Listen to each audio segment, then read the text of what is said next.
Buongiorno a tutti. Allora, in attesa che Adriano torni dal suo caffè, eccoci qua per le nostre conversazioni. Ritorniamo alla filosofia e, signore e signori, vediamo come funziona. Ci sarà un'innovazione.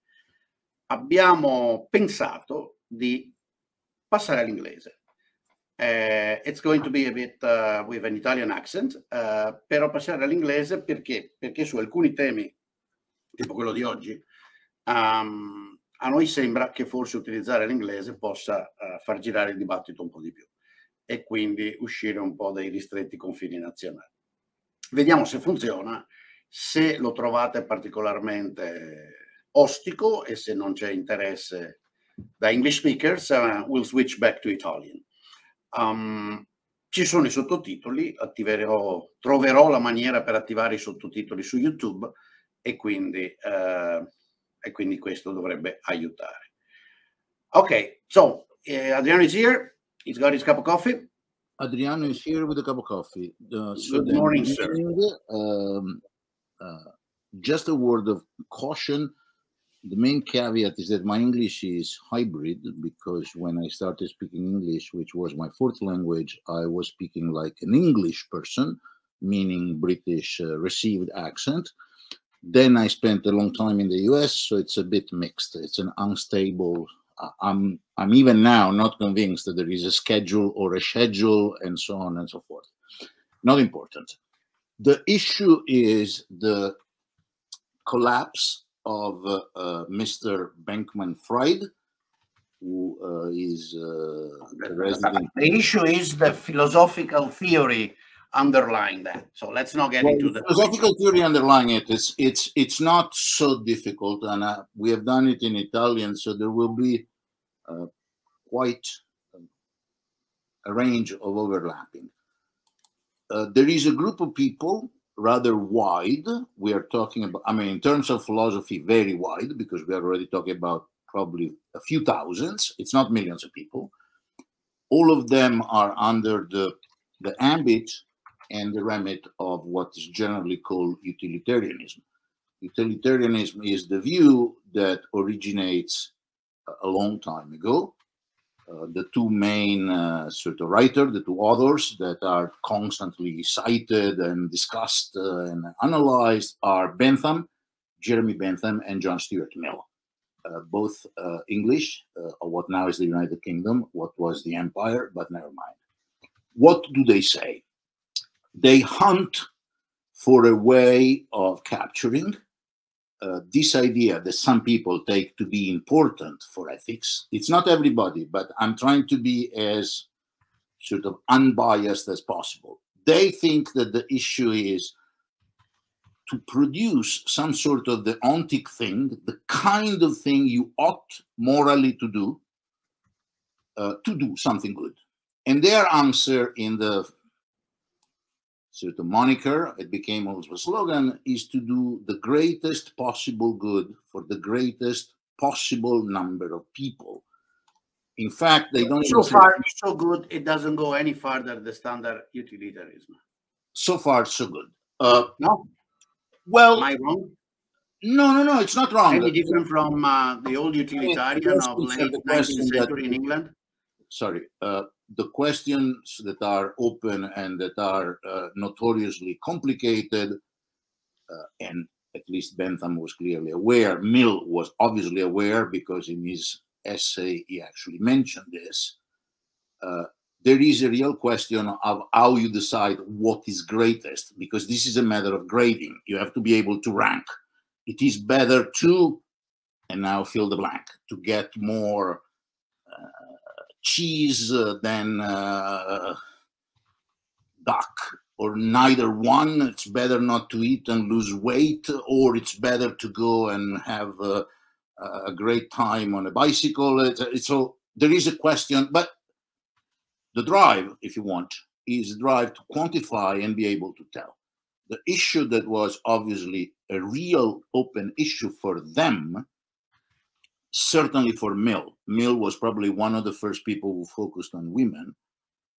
One of his sort of real important themes was the liberation of women in his own ways, and now it sounds somewhat outpaced and outmoded and all sorts of things, but it was one of the few people worried about this.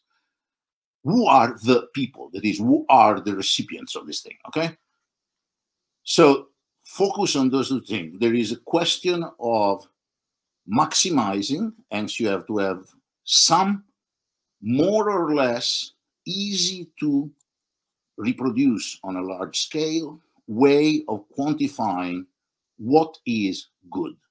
And you have to have a way to determine who are to be the recipients. Should we include all citizens, all voters, everybody who is alive, and so on and so forth? Here comes the twist, the more recent one. The movement is largely an offshoot of another utilitarian philosophy, very, very famous, whose name is Peter Singer, who is a New Jersey resident, but who is Australian by birth. He's now a professor of philosophy at Princeton. He's one of the few philosophers who actually has a sort of a bodyguard, because people want to kill him. Why? Well, because he is utilitarian. And so one of the things that he sustains quite strongly is that if you have a brother or a sister or a child or a parent or a grandparent who is, in his view, slightly less capable of being a recipient of utility or welfare, of happiness, call it what you want, of something good, you should kill your brother, your mother, your grandfather, or something, to devote the money that you would give to the institute that care, for example, for disabled people or people with gross things, and give it to a gorilla. Because according to him, very sane, healthy gorilla is more capable of appreciating utility than a diseased, a disaster. I mean, it's hard to tell what a disability is, but, you know, take cases like severe Down syndrome or spina bifida or all sorts of the gallery of horrors. As you imagine, most mothers of children with disabilities think that Peter Singer should be killed. But never mind. The group is recent, is composed of young people. They have called themselves Effective Altruism, because their view is that not only you should, to reiterate the point, produce the greatest possible benefit for the greatest possible number. They do it in a scientific way because they know the truth. Well, there is that aspect, and plus they have a particular view. Seems to me it's a key aspect, because the rest is just good old utilitarian blah, blah, blah. Well, okay, we'll discuss it. I want to go through 5 minutes. I want to give a framework to understand what they're saying. Let me say something, because I see a number. Hold on, so you can take a pause. So we decided to switch to English to see if we can reach an audience a bit larger. And given that some of the topics, such as this, effective altruism, have an international dimension, debating them in Italian, even if it may be easier for some of the traditional listener, would greatly restrict the potential audience. So you will have to forgive us for that. For those that have troubles with English, I don't know how to put subtitles translated into Italian on Twitch. If anybody knows, I'll be happy to do that. I will do it on YouTube, and so you can, on YouTube, follow the Italian subtitles and learn a bit of English in this way. Our English should be easy to understand for Italian, because mine, at least, has a very strong Padovano accent, and so, which I have not removed in spite of 40 years abroad. Okay, so that explains. For the rest, thank you. And yes, I do remember, everybody, that there is a rally next Saturday, 8 days from now, at 5 p.m., 17 hours in the continental timekeeping rule in Bologna, Piazza San Francesco. It's to remember Holodomor, and in particular to support the Ukrainian resistance that is doing the possible with our military support and financial support to avoid another one that clearly after Stalin, Mr. Putin is pursuing. So I'll invite you, all of you, to join. If you go to the website of Liberi Oltre, you will find a manifesto about that, which I invite you to sign and support and circulate as much as possible. Thank you. Back to Adriano. one of the people within the audience claimed that there is a subtitle function of Twitch. I have no clue. Literally, I have no idea what to do. There is process. I'm sure there is. It's just that, you know, I'm not such a Twitch guy, and I have no idea where it is. Next time we'll be there. Next time we'll find it. If someone's a computer maven, help Michele Boldrin and produce what is the command, because I have no idea. Okay, back to effective altruism. Remember that we have to maximize utility for a bunch of recipients and decide what is the greatest utility achievable for some set of recipients. I skip on the objection that are famous in the literature for those of you who follow philosophy. Probably the most famous is a famous example by Derek Parfit that you find in Reasons and Person. Even Kur Parfit is dead, but it's a book of decades ago, but the counterexample is famous. It's called The Horrible Conclusion. What is new in effective altruism that you can in particular come to appreciate and to know better in the book What We Owe to Future by William McCaskill, which is a very, very good and very young Oxford, UK philosopher, who mostly worries about morality, and is one of the people who is also one of the sort of founders of this sort of, here depends on how you want to see, active group or sect. Two things they have in mind. One is that one way to achieve this form of maximizing is actually multiplying the agents. So it's a good idea to have lots and lots and lots of possible recipients. Since, for obvious reason about sexual reproduction and the scarce ability of all of us to have, 250 children, yes, the king of Saudi Arabia can, but I cannot, and I suppose most people in the audience cannot have, dozens of women that sleep with them all the time. One of the idea, and that's why one of the moniker, one of the sort of twist of this thing, is what they call long-termism. What does that mean? One way of seeing this way of increasing the number of recipients is to look at the future. In their view, the human species, here nothing moral is intended here, this is a biological notion. The human species has a range of expected life, which they claim is between 1 million and 1.3 million years, so lots of time. And bear in mind that this means even if we live very long, say up to 99 years each, 1 million year is lots of people. And so they say you should worry far more about the huge number of not yet existing people that are future generations, your children, your grandchildren, the grandchildren of the grandchildren, and so on and so forth. This is what they call long-termism. The scale of this operation is not what you do either for yourself or for your, medium distal, your children, say, the next generation, but for the real remote generations.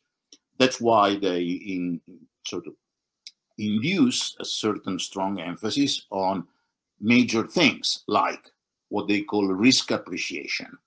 What is it that we can do to reduce the risk, for instance, of nuclear Armageddon? Good question. What is it that we can do to drastically reduce the effect of climate change and so on and so forth? All the list of the ecological things. The other thing that they have in mind, so bear in mind this, increase the number of people by looking at series of generations that are removed in the future relative to us, okay? And not just looking, as we often do, as sort of groups of population.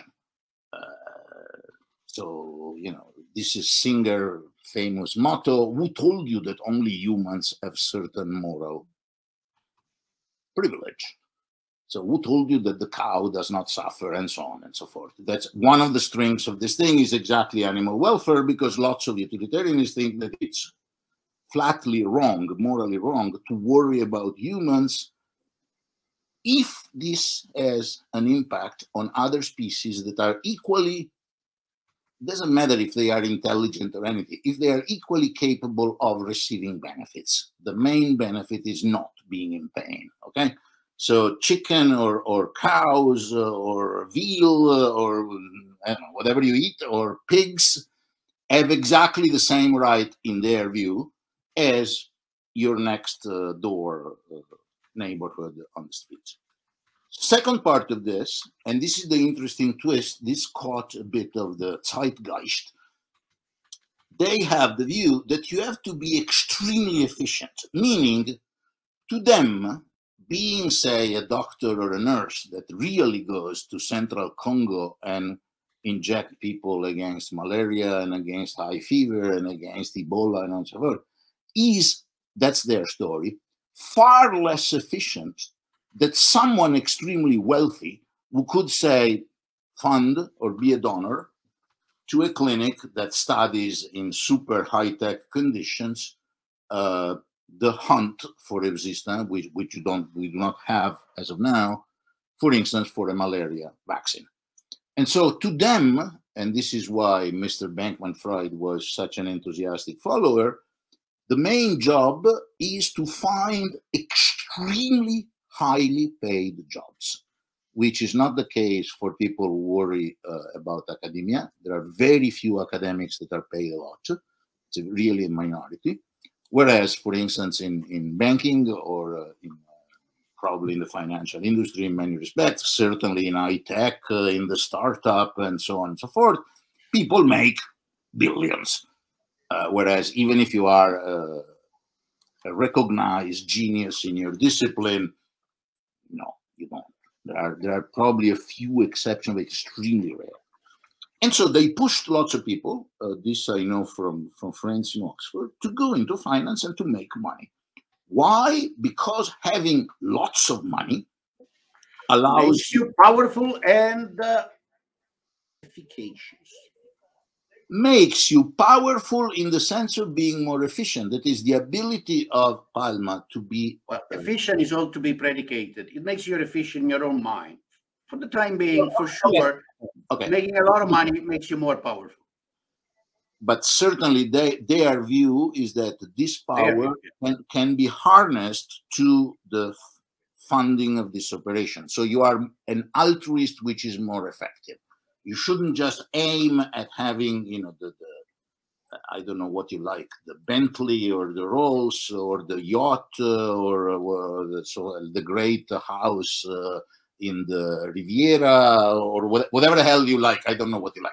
Sounds like all the dreams of Russian oligarch, but never mind. Or the great yacht because it's more beautiful. You should aim at having lots of money.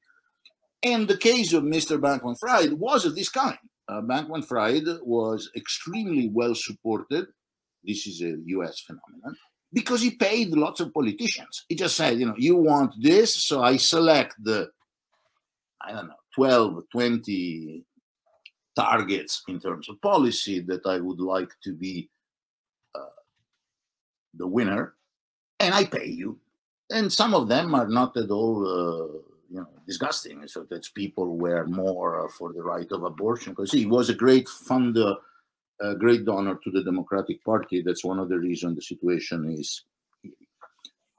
Now, this is the scheme of what effective altruism is. They claim that their superiority in terms of moral viewpoint is not that they are right in some sense of, you know, deep metaphysics. They are right in being more capable of delivering. In that sense, they are more efficient.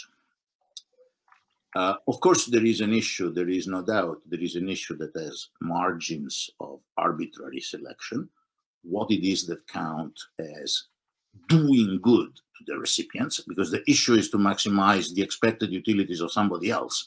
Okay, we are excluding the idea that I want to make lots of money because I want to buy, I don't know, platinum rings or something absurd. But that's the idea. The thing comes under great scrutiny. Askill today, at least on the press, this is a bit of, it's not quite philosophy, but Askill said, no, we don't recognize this Bankman. Bankman is an idiot, but it's really in bad faith. Bankman is one of them, funded them. They are very linked to people who worry. For those of you who follow philosophy, one of the medium successes of Oxford University has been this thing that they call the Department of Existential Risk, where they worry about problems that are, well, I mean, when you read them the first time, they are funny because in their view, artificial intelligence is an autonomous agent. And so there is this famous problem of the paperclip, that if the artificial intelligence system of algorithms learn to make paper clips, maybe you want to transform everything into a giant paper clip, and that would be troublesome. But existential risk is one of the aspects of the story. What is it we can do to minimize risks that would simply wipe out the pool of possible recipients? I hope something is understandable, and as we say, I give the floor to Professor Boldrin for more pointed criticism and objection. My question is, first of all, what's the difference between this being other than the combination of three very basic ingredients? One, old-fashioned utilitarian theories that we have seen many times, debated many times for at least 2 centuries, and know the limitations and the paradoxes they get you, mixed with a view, and that's, I think, the most interesting part of all this, the widespread belief in certain circles, especially among people younger, let's call them post-boomers, not all, Singer is probably a boomer, maybe a little bit younger than that, but mostly post-boomer, that artificial intelligence, neural network, financial statistics and mathematics, the kind of things we've been discovered since the 80s when finance started to get mathematized seriously, provide a true scientific basis to figuring out the appropriate means to the ends. And that therefore, from that point of view, their approach, as opposed to other, is scientific. It's rock solid. They can exactly compute not only what's good, what's bad for humanity, but they actually can exactly compute what are the true aims and the right appropriate ways to pursue them, even 1 million years from now.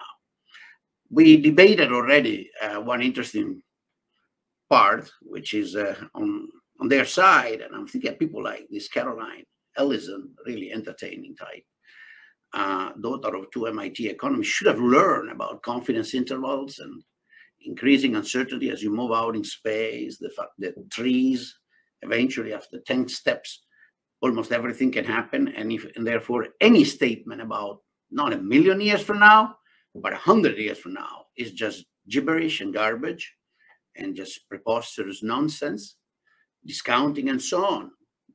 But in spite of all this, they apparently are convinced or are claiming, and I wonder if there is anybody that's tried to prove that their approach, because it finances research labs or things like that, it's more scientific than, say, the United Way or the Salvation Army or San Vincenzo de Paoli or Caritas. I'm just saying things that have been around for a while and hang around religious, also utilitarian and benefactory tradition.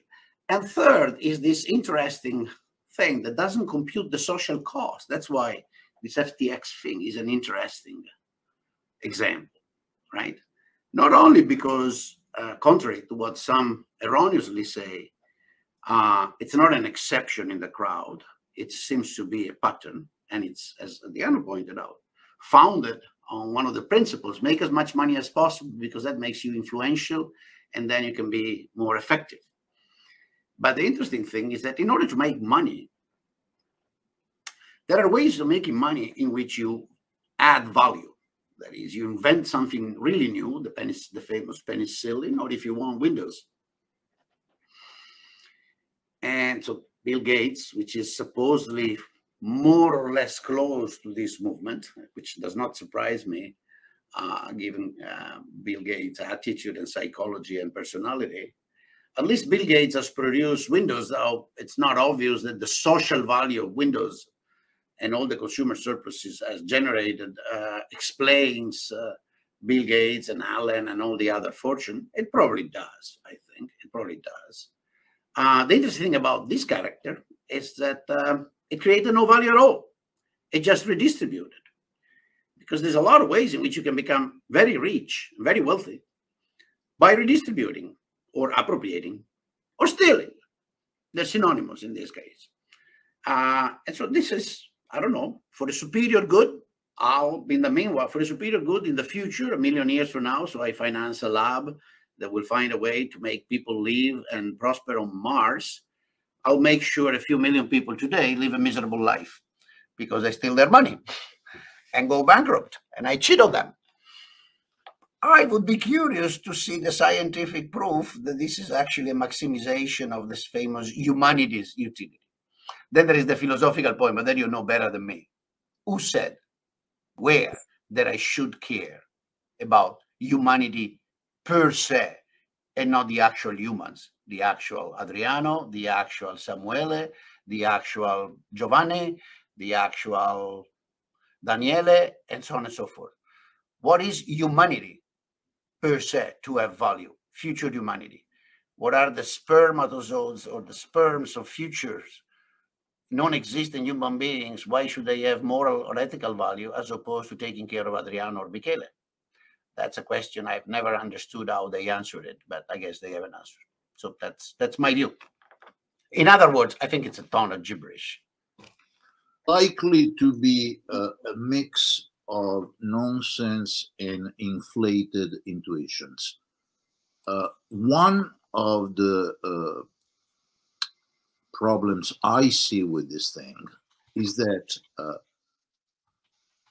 there is something to the idea that you should try to enlarge the number of recipients. As of now, and I repeat, this is not, forget the science. There is no science.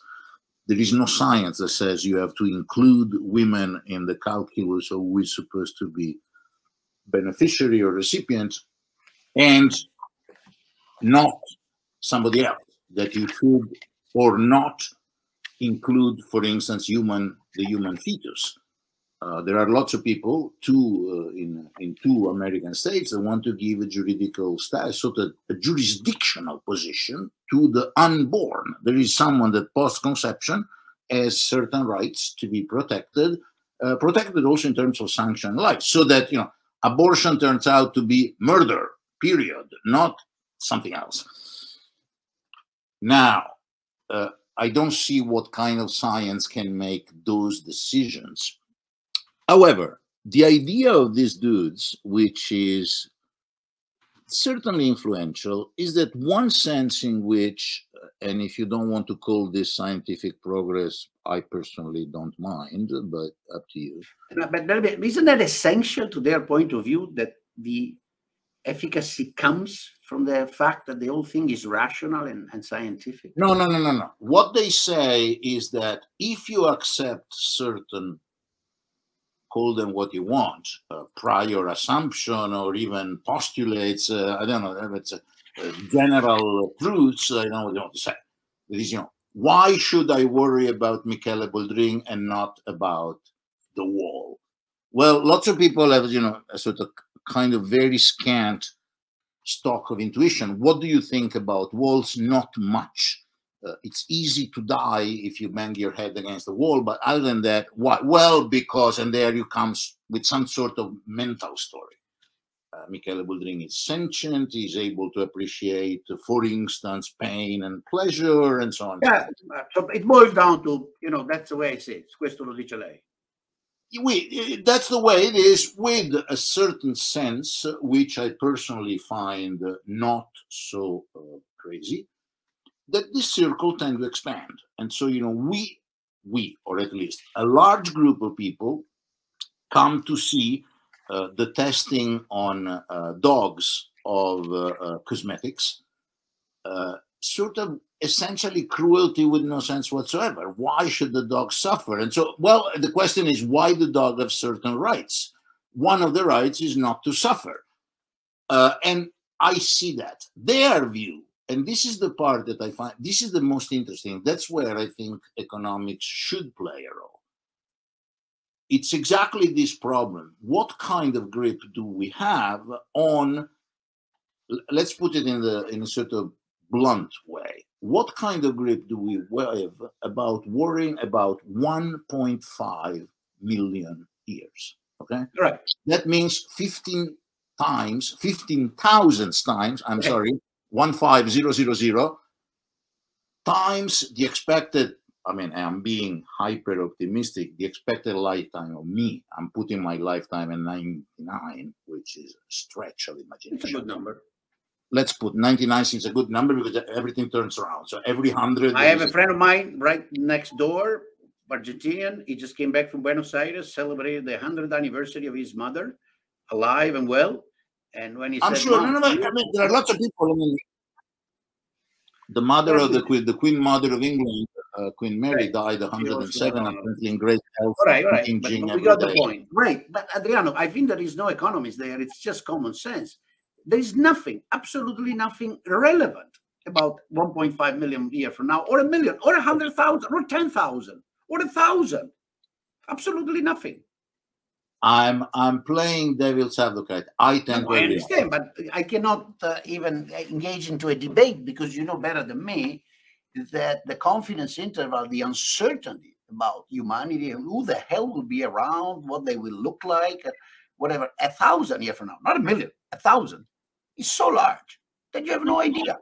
I'm completely, I myself am completely convinced. I see. Okay, then it's not going to be me trying to convince you of what you're convinced. No, but I see what kind of, say, impact and appeal arguments of the kind tend to be, because lots of people are revolted by the idea that in 1,000 years, nothing that's human will be around, but there will be Windows number 7000, and only Windows number 7000. There is nobody with the computer. There will be computers doing everything, because they transform humans into, I don't know what, ducks. They eat them. It's a sort of, I mean, for anybody. Let me actually try an argument that I think has a degree of scientific support, historical, and also one thing that we have learned in the many exercises in trying to do the what if history, the counterfactual history, right? That's a game. I understand it's debatable.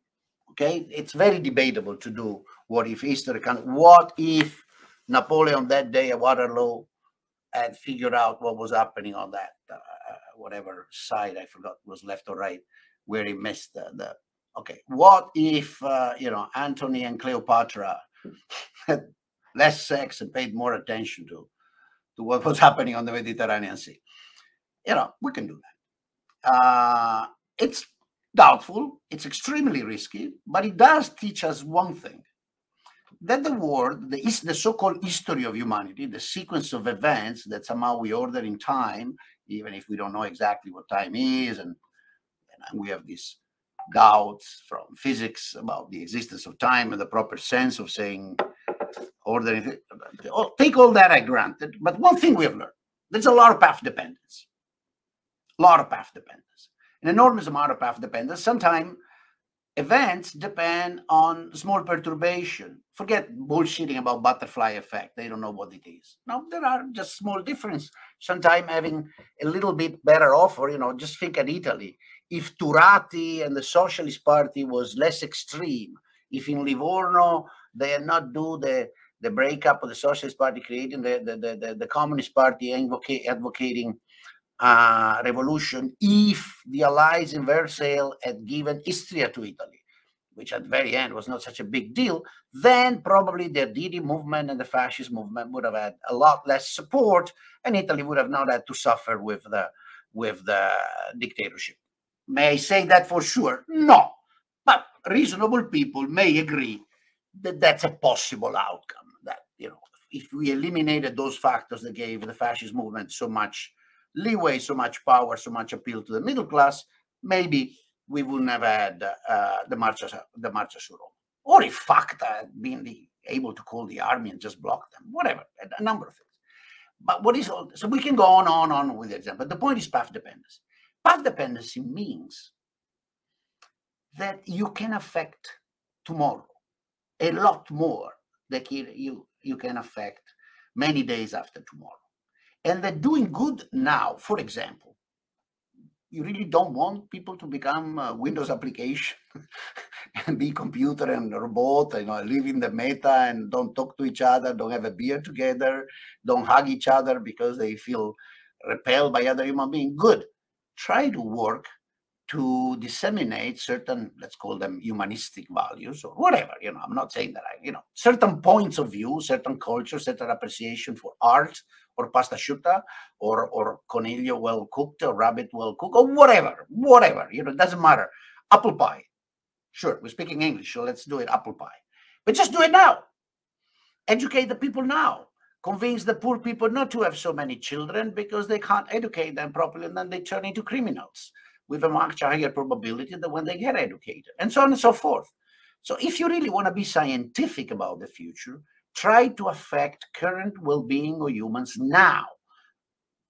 I'm not saying that I claim this is a scientific view, but it's a lot closer to, how can I say, something I can make a reasonable confidence interval around than claiming that I'm working to save humanity's 1.5 million for now.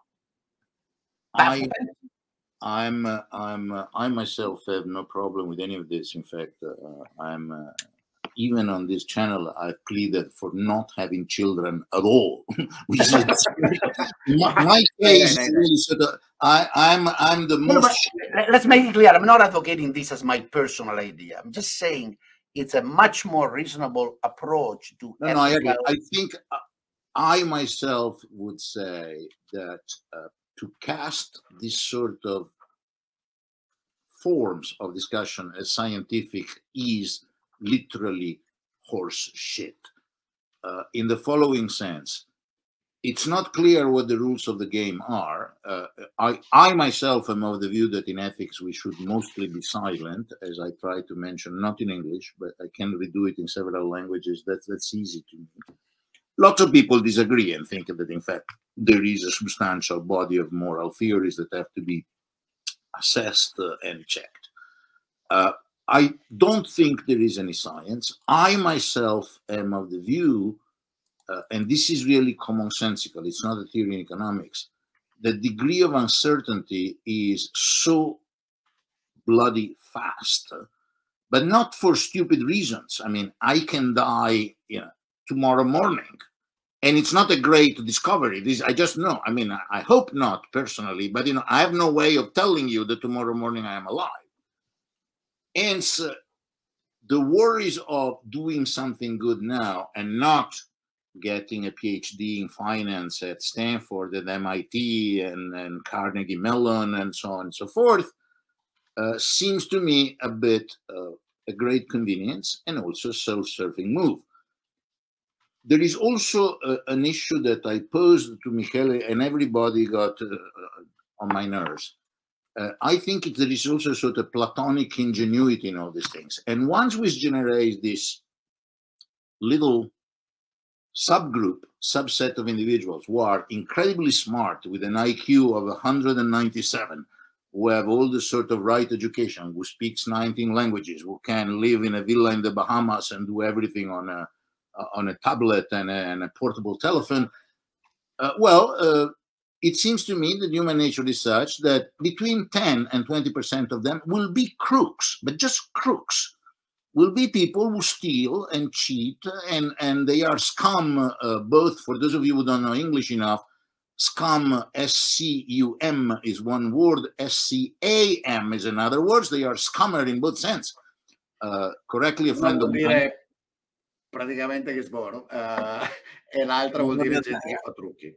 Quella, the guy that did FTX is both. I don't want to be driven into sort of. Well, I'm translating for people that don't understand. Obscene vulgarities. Those who ask me in private. It's not what you say, on the floor of Congress. I think you are, human corrupted sperm. Dear Doctor such and such, Professor X. I think that on the floor of Congress they did say you scum of the earth. it's still very compared to other dynamic. countries, it's still very polite. But anyway, it's not important. Anyhow, you can find it on the Oxford Dictionary. What I'm saying is, it seems to me that they discount, in their view of forming this class of people, this, if you want, Jeff Bezos and Elon Musk and so on, that having at their disposal enormous amount of money, whether shitcoin, Bitcoin, cash, or T-bond, or real estate, or whatever they are able to purchase, the reasons why they should just worry about, the 15,001 generation from now, footnote, this means 1.4 million from now, million years. It's kind of the kind of thing that the galaxies do. It's not what they do.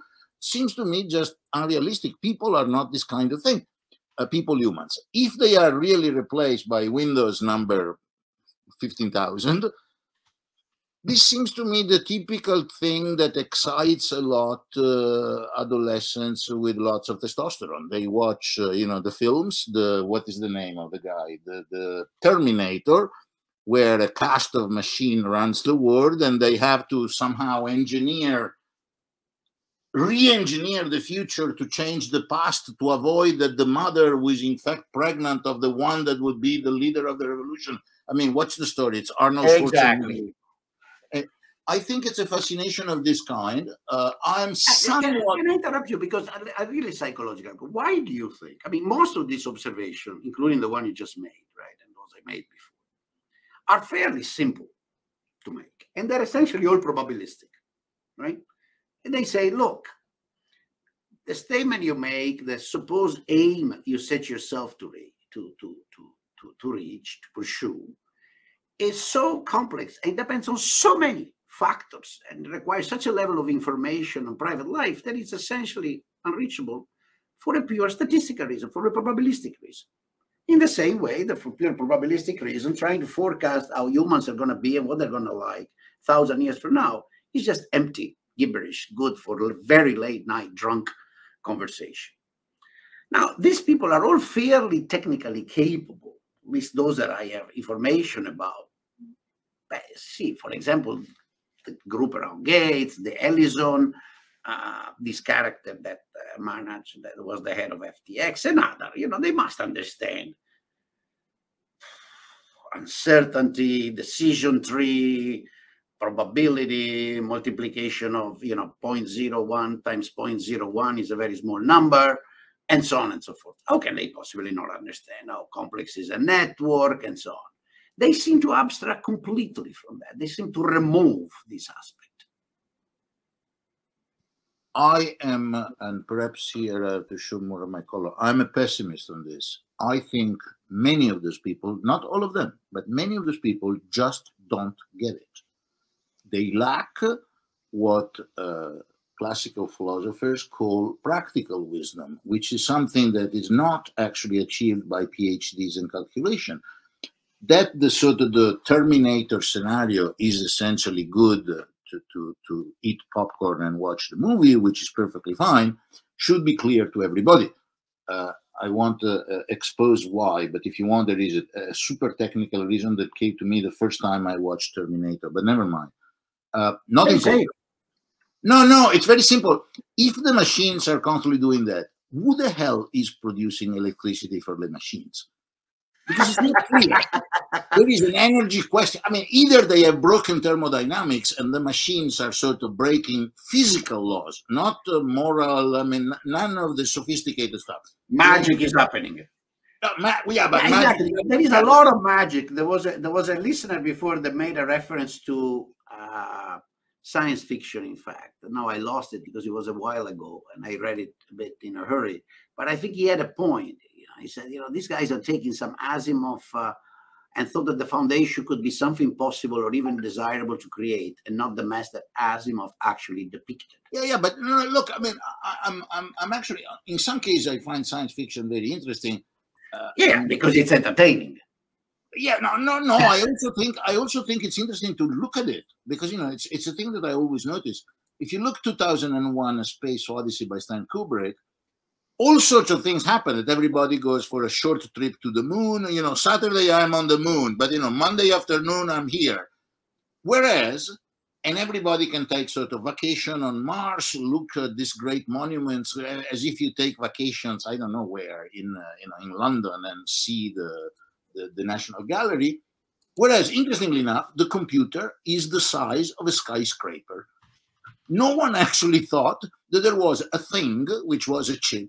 Everybody, the computer was this immense thing where you enter in a room where the voice talks. I understand it's a film, but, you know, interesting enough, everything was off. In any event, I think there is, that's my understanding. In many of these people, there is a childish fascination with bullshit. The typical case, in my view, since I've been involved with the person involved in this, was the idea of sending human to Mars. This was done by private investors in the Netherlands. It's not invented at all. The person went on and selected 120 people. When I talked to one of the people who was in fact selected to go to Mars, the thing looked to me like a nightmare. He says, well, look, all these things, all of you have 3 PhDs, but, you know, do you really want to fuck with the Vietnamese computer scientists? Because, you know, then you are stuck in a cubicle of 8 cubic meters. You can't go outside up to 6 hours because that's what your stock of oxygen allows you to do. And then, interesting enough, you have to sign a thing that no one can move. The trip has to be exclusively one way. No one can go back. So, you know, I sign off. But anyway, the thing failed cramously. But if you think of people who are far more here, really, quote unquote, rational and reasonable, Elon Musk apparently thinks seriously that one of the things to do is produce several million people and put them on Mars. I mean, I actually checked when I was involved in this thing. I actually checked with people who do this thing and says, look, if you go to Mars, it's very likely that everybody arrives with very serious cases of leukemia because no one knows how to shield you from, essentially, from radiation from the sun, because you're outside the atmosphere that, for all its fault and the ozone layer and the hole in the ozone layer and so on and so forth, it's still very protective of us. I think there is a component of this kind, and lots of magic happens because people have this fascination. And unfortunately, the richer you are, and this is another side, the more you are essentially surrounded by sycophants that says, yes, Mr. Bezos, this is a great idea. And now we do, I mean, invent the stupidest things.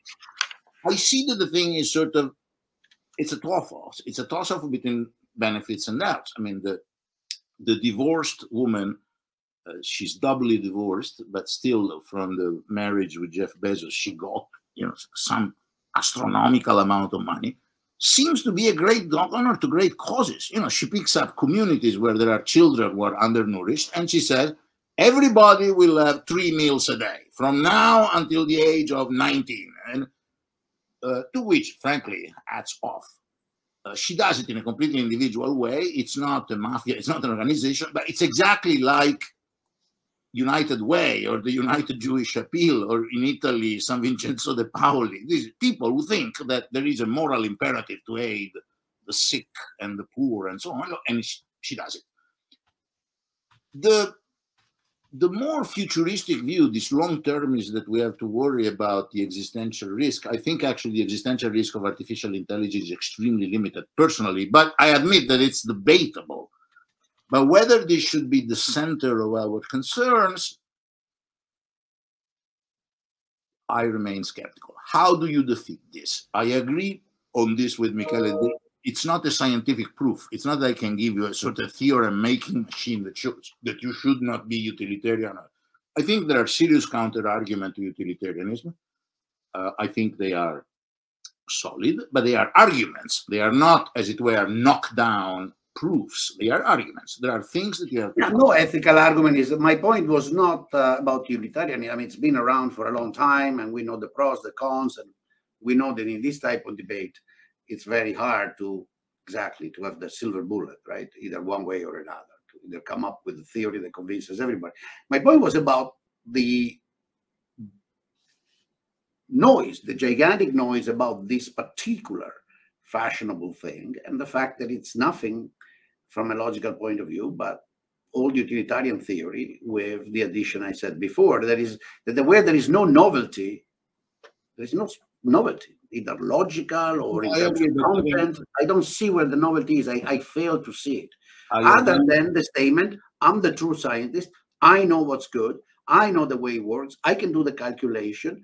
And it's if you want, a replica of the form of very authoritarian statement we heard. And that's why I think these people were very much on the same side during COVID, which is, I know what's good for humanity and just do what I say. Stay home, you know. I think that the situation is orthogonal to that myself. I What don't do you mean think orthogonal to that, Adriano? I don't understand. orthogonal in the sense that their claim to scientific status, I don't know what to say, scientific condition, Scientific status, yeah. is exactly like like the evangelist who claim that the end of the world is next Yours week. or mine? It's exactly the same. And they claim, no, there is a science of the Bible that if you read well, you understand something that no one else understands. It's junk. I think, in fact, it's an effect of something more serious, where I myself am more worried. I think that the so-called spirit of the age is of that form. It's not the more scientific that has a chance of winning. It's the one that makes better noise, better transmitted, and above all, well communicated. I have read the book on McCaskill. I've scanned a bit of their web page, which is immense with links and things. You can see it. It's called EA something. Yes, Oxford. yes. I've been looking at it recently. I looked at it in the past. You and I actually talked about this way back, maybe more than a year ago. No, but I read it a long time ago. I read the book when it came out because there was, the kind of stuff that generally I scan on sort of reviews in philosophy paper, even online, some in journals, some in online, sort of blog lines. Notre Dame, for instance, ran an excellent service of purely reviews of people who talked about books that come out. And I was curious, and I've read it. And I think there is a certain rhetorical power. No, I actually agree with you. It's fantastic. It's exactly, that's why FTX is a good example, because it's fluff. It's hot air, not even hot, warm with tendency to become coldish air, somewhat smelly, extremely well dressed up. And one thing that fascinates me is the amount of young people that go for it. They find this stuff enthusiastic, new, revolutionary, something to worth fighting for. And it's absolutely this is something that I was not aware, because when I was young, I read sort of in part to bolster my American side of English. I started reading American philosophers, and among other, this I'm talking a long time ago in the last century, I read Nozick, Anarchy, State, and Utopia, which is the closest thing that you have to a sort of the idea that there is a sense in which there is a rational selfishness. Okay, it doesn't have to be taken as being rude to someone else, but there is a sense in which forms of invisible arguments assure you that the best thing to do is do what you want, and the others should pay exactly what the contract says they should pay. And if you are, in his example, Bob always used Will Chamberlain, if people are willing to pay $5 to watch me play basketball, I get great fun because I love to play basketball. And I go away with $50,000 because 1,000 people will come to watch my game. When I got to the US, I encountered for the first time in my life this cult, which is specifically Anglo-Saxon, of the so-called, it's called objectivism, from the work of the imbecile Peltoff and the super imbecile Ayn Rand. That she always says it's you know why I laugh? You know why I laugh? Like Ayn Rand. Let me tell you why I laugh. Because I like my friend Rick a lot, Rick Dufer, and we did talk a bit about, but very briefly, about this AE thing the other day. And then we switched on Rand, and I said roughly, I used different words, but the concept was the same. And for some reason that are mysterious to me, I have to talk to Rick again. He seems to find Rand of some relevance. And so that's why I laughed. No, Rand, it's one of those things that it's like understanding exactly, I don't know how to put it. It's sort of the fascination of people in Italy for Albano and Romina. That is, I admit it's a mass phenomenon, but I just don't get it, I have to say. Yeah, me neither. Good luck. And I think actually they are far less nefarious than Ayn Rand, because they say that you should be happy, have a glass of wine, and stay with your wife, which sounds like a good idea, all in all. Whereas Ayn Rand is this sort of hyper weird, semi-Nietzschean, Dostoevskian, the hero that breaks the chain. However, again, and that's why I tend to have a caveat on this, I have to admit that I have listened to completely serious people. I mean, probably the most famous is Alan Greenspan, that took Ayn Rand very seriously. To me, it was really like listening, you know, and now we read The Great Critic of Pure Physical Reason by Arnold Schwarzenegger. Okay, it's a nice thing. We'll have a big beer and we read Arnold Schwarzenegger. Arnold Schwarzenegger is a serious person, would say, of course, it's a joke. Whereas Alan Greenspan, and I listened to him speaking publicly in an objectivist forum, took this thing very, very seriously. That the famous book is called Fountainhead, is a sort concept. To him, it's like, I don't know, Adam Smith reading Mill or one of the great classics, or I mean, I don't know what to consider classics in economics, probably Smith, Ricardo, and Keynes, but whatever. And so, and I have a great difficulty thinking Alan Greenspan is a young idiot devoured by this thing. And this is a phenomenon. I think it's similar to this in this respect. It hits well in a period of time in which education, for a number of reasons, is badly lacking. And education is this thing which I don't know what to say. Should be the education about thinking by yourself and being, as much as possible, not subject to stupid fashion.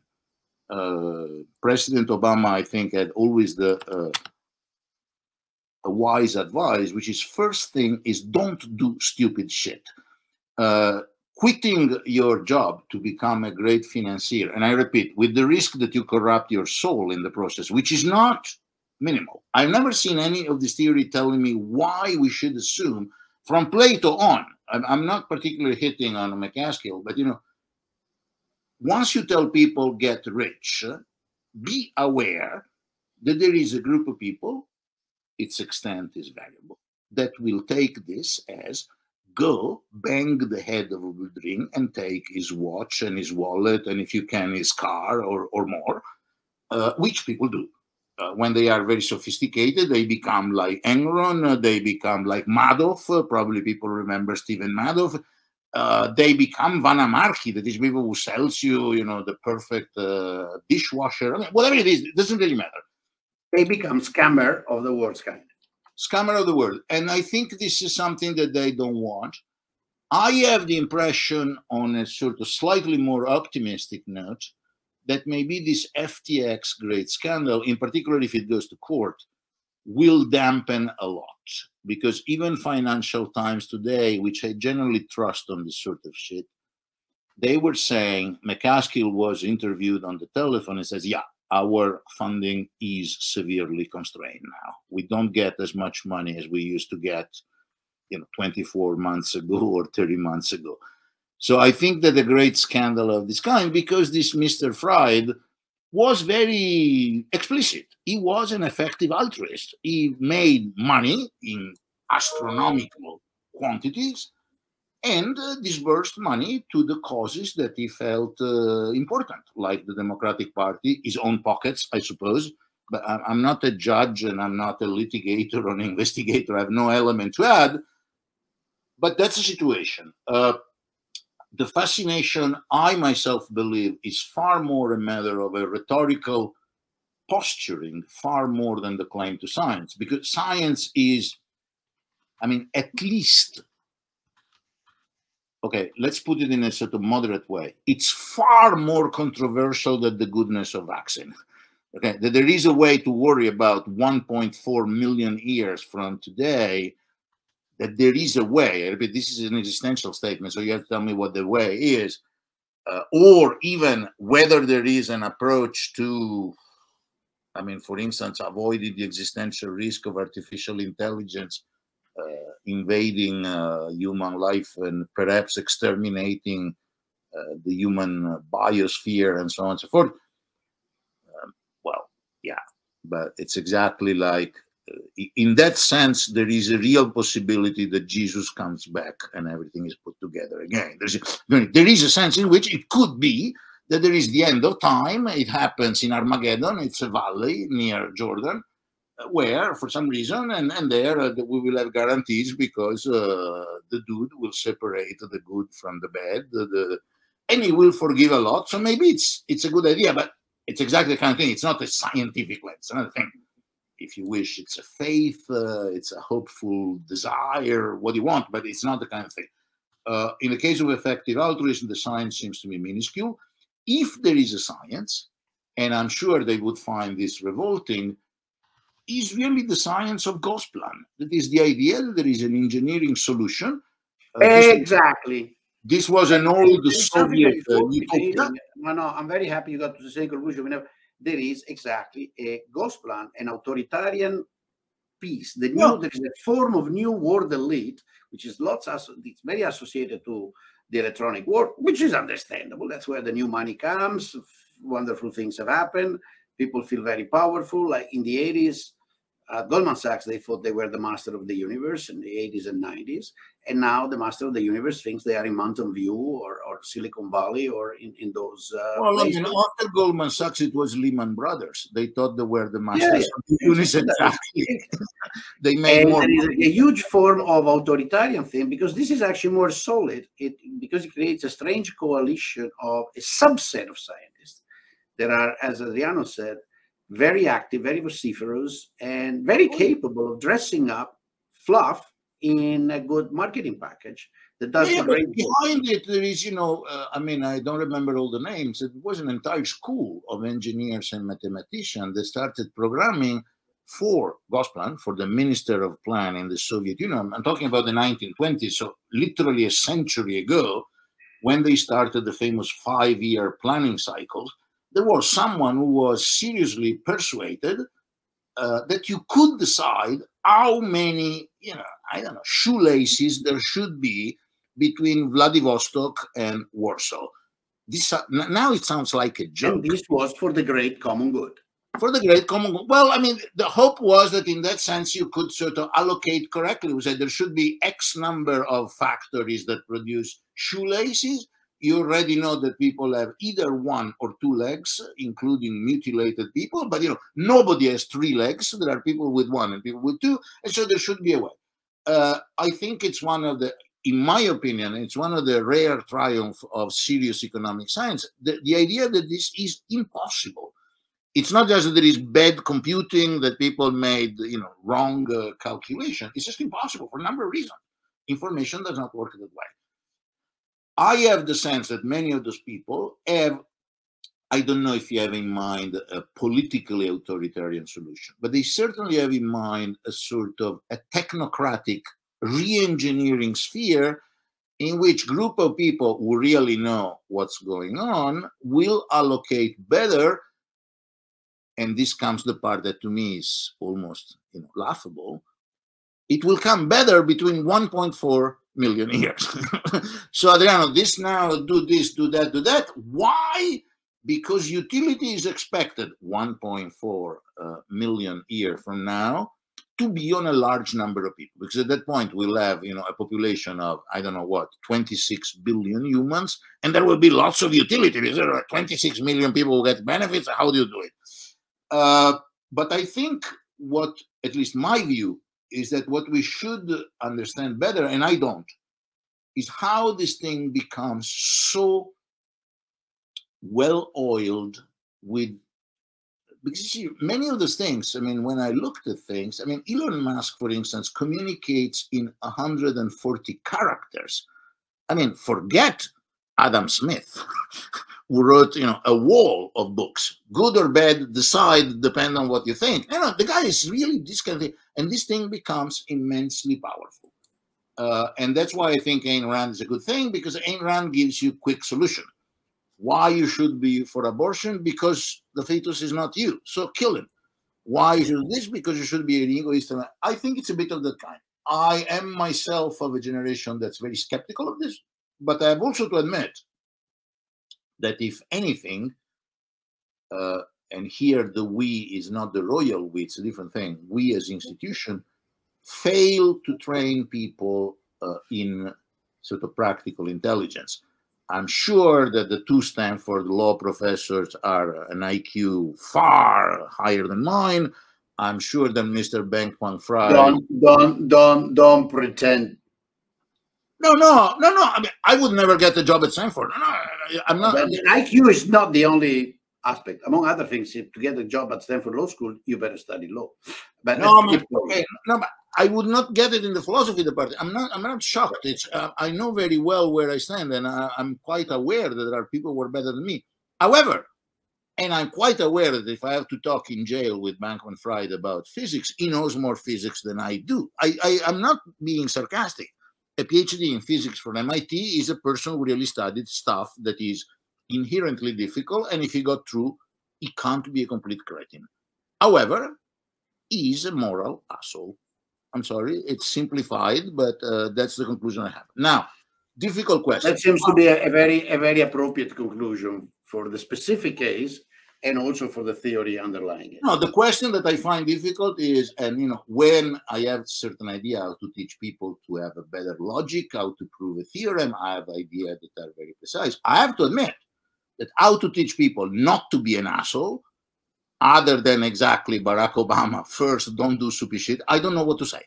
Even to people who are very clearly intelligent, not sort of brain damaged zombies. Exactly. But that's actually one of the big problems. Yeah, but we're going in circle because we agree. There is no correlation per se between your IQ and your technical knowledge and the fact that you're a good person or you do good. No, absolutely. And well, okay, this is it. Today was an experiment for English. Seems people have followed, not as many, so I'm afraid we made something run away. Well, please give us feedback. My suggestion that to the extent that you can sort of correct and monitor, also ask how much people can follow. I suppose with subtitling it will be easy, and without subtitle would be relatively harder. But it's also a relative scale. I honestly don't know how much young people in Italy speak English. I really don't know. It's not a joke. Every time I tried, it does not work. They cannot order pizza in English. It's not that they cannot talk about effective altruism. We will try. Maybe next time we'll do it live also on YouTube instead of uploading it on YouTube the day after. Let's just do the experiment. I mean, when we talk Italian politics or things that are totally Italian, there's no reason we use English unless we believe that maybe people abroad may have an interest in learning. No, but in the case of politics, even those who are able to follow would still be Italian speaker who are not in Italy, will be somebody in the country. Whereas on things like this, I think there is. On things so like this, we'll experiment, and don't worry about. I put the title in English as people asked. We will see. The title in English, and perhaps after subtitles, listen to the audience response. That's the best I can come up with. So if somebody wants to provide suggestion, do not write messages on Twitch. I use Twitch very little, and it's actually painful, the message system. Use one of my emails. That is the one you find online. Is very easy, and I'll put it here again. So if you want to give suggestion, you have that. And if you want to write to Palma, it's there. Palma is there. The two letters AT have to be just replaced by the symbol that you know. But if I put it, the machine goes in chiocciola in Italian. It's usually in English is read at, but because it was a symbol of a price, it's a complicated letter A, exactly like the commercial E is a complicated letter A. If not use that, you can write to me, and since you should learn, write a nice letter in English. Thank you. Have a good weekend. Same here. Take care. Hold on a moment, Adriano. Let me close down the conversation. Take care, guys. Have a good evening.